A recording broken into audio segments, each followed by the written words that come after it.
Hey everyone, welcome back to the channel. If you're new here, I'm Eric, and I help people navigate the biggest life decisions when it comes to moving abroad. And today, we're tackling one of the most common dilemmas I get asked about literally every single week. Canada or Australia? Two of the most desirable countries in the world for immigrants, and honestly, I get why you're torn. They both offer incredible opportunities, high quality of life, and they both welcome skilled workers with open arms. But here's the thing, they are vastly different in ways that most people don't realize until they've already made the move. So in this video, I'm breaking down the 10 most critical factors you need to consider before making your decision in 2025.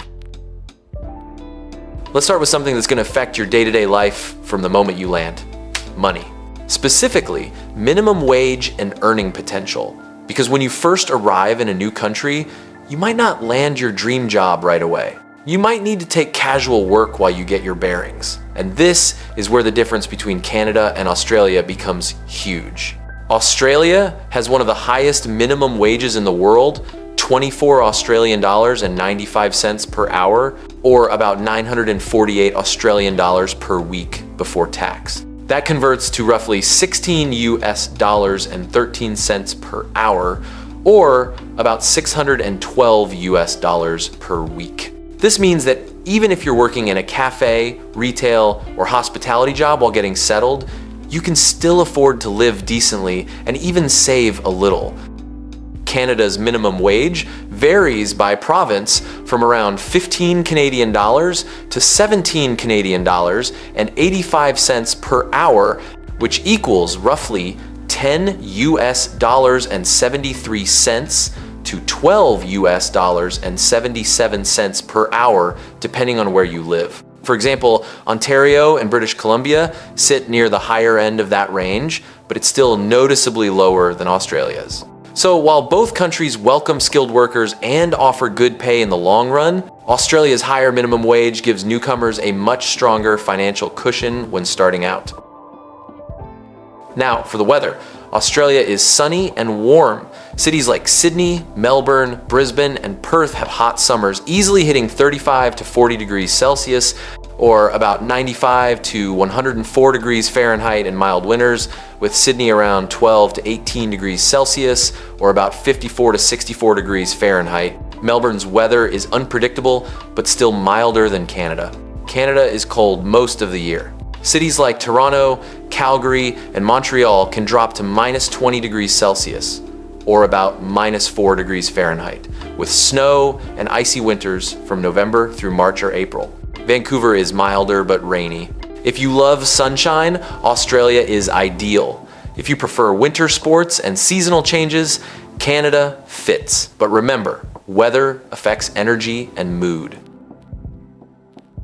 Both countries are expensive, but in different ways. In Canada, cities like Toronto and Vancouver remain pricey. As of 2025, average one-bedroom rents are around 2,000 to 2,500 Canadian dollars per month, which is about 1,400 to 1,800 US dollars, depending on the neighborhood. Outside major hubs like Calgary, Edmonton, or Halifax, prices drop to around 1,200 to 1,500 Canadian dollars per month, or roughly 850 to 1,000 US dollars. Australia is similar. In Sydney, the median unit rent in 2025 is around 800 to 1,000 Australian dollars per week. That's about 525 to 650 US dollars per week, depending on the area, while Melbourne is slightly cheaper. Brisbane, Adelaide, and Perth offer better value overall. Groceries and imported goods are generally more expensive in Australia due to distance and import costs. Before we continue, if you're finding this breakdown helpful, don't forget to hit that subscribe button. It helps us reach more people and create even more videos like this for you. All right, now let's move on. Public transit is more affordable and extensive in Canadian cities like Toronto and Vancouver.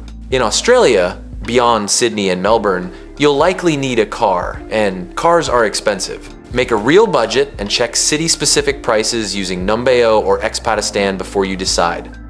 Canada's economy is diverse. Tech, healthcare, finance, and skilled trades are strong. Toronto remains a North American tech hub, with Vancouver and Montreal also booming. Healthcare and engineering professionals are in demand nationwide. Australia's economy still thrives on resources: mining, energy, construction, and healthcare. If you're in engineering, construction, or trades, Australia pays extremely well. Tech is growing in Sydney and Melbourne, though Canada's tech sector is larger.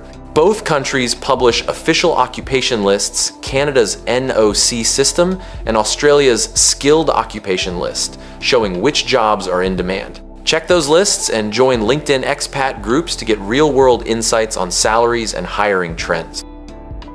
Canada's express entry system is still one of the most transparent and efficient. It's points-based and evaluates your age, education, experience, and language ability.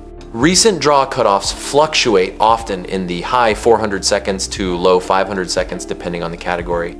A provincial nomination adds 600 points, guaranteeing an invitation.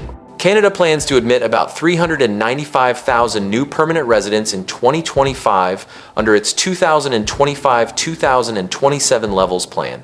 Australia's General Skilled Migration Program is also points-based with a minimum of 65 points to lodge an EOI, but competitive occupations often need 80-95 plus points for invitation. Skills assessments can add time and cost, but employer sponsorships and state nominations can boost your chances. Overall, Canada's process is simpler and faster, but both countries genuinely want skilled migrants.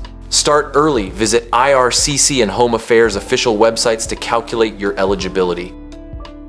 Both countries have excellent healthcare, but the systems differ.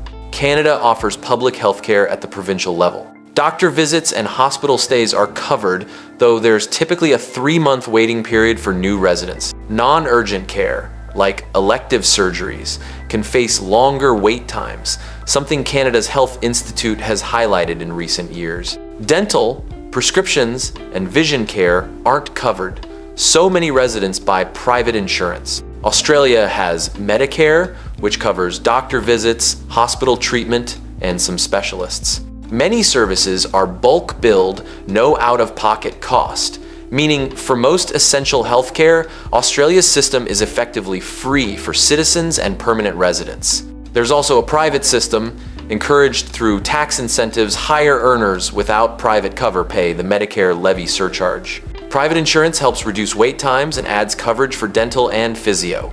In short, Canada is more purely public. Australia is a hybrid model combining public access with private flexibility.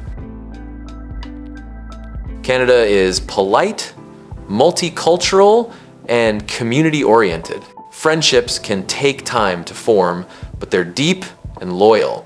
Life revolves around the seasons, cozy winters, and vibrant summer festivals. Toronto, Vancouver, and Montreal each have distinct multicultural identities. Australia is casual, outdoorsy, and social. Workplaces are informal, people are chatty, and the beach lifestyle is real. Weekends mean surfing, barbecues, and sports. Australians take work-life balance seriously. The outdoor culture dominates everyday life. If you prefer a structured, city-driven lifestyle, Canada. If you want laid-back, sunny, outdoorsy living, Australia. Canada offers easy access to North America and Europe, quick trips to the US, and 6 8-hour flights to London or Paris. Perfect if you want to stay connected with family across the Atlantic. Australia, meanwhile, is far from everywhere else, 20+ hour flights to Europe or the Americas. But it's perfectly located for exploring Asia and the Pacific.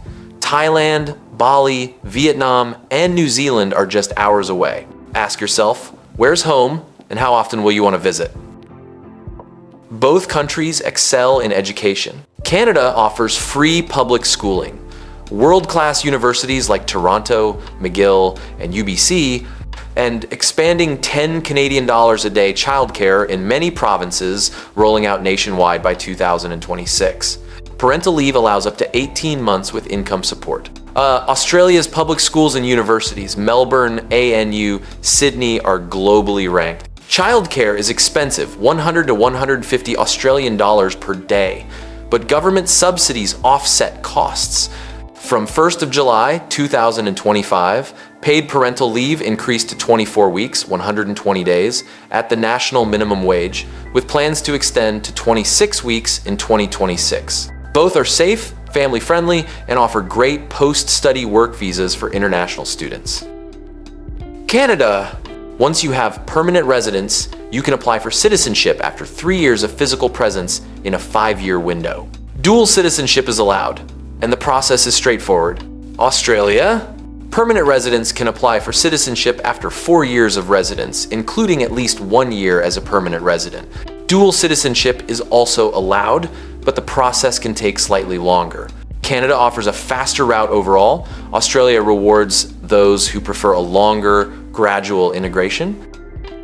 So Canada or Australia? Choose Canada if you can handle cold winters, want faster PR and citizenship, work in tech, healthcare, or finance, want proximity to the US or Europe, and prefer a structured, multicultural lifestyle. Choose Australia if you love warm weather, value a higher minimum wage, work in mining, trades, or healthcare, want to explore Asia and the Pacific, and enjoy laid-back, outdoor living. Make a spreadsheet, rank what matters most to you, and trust your instincts.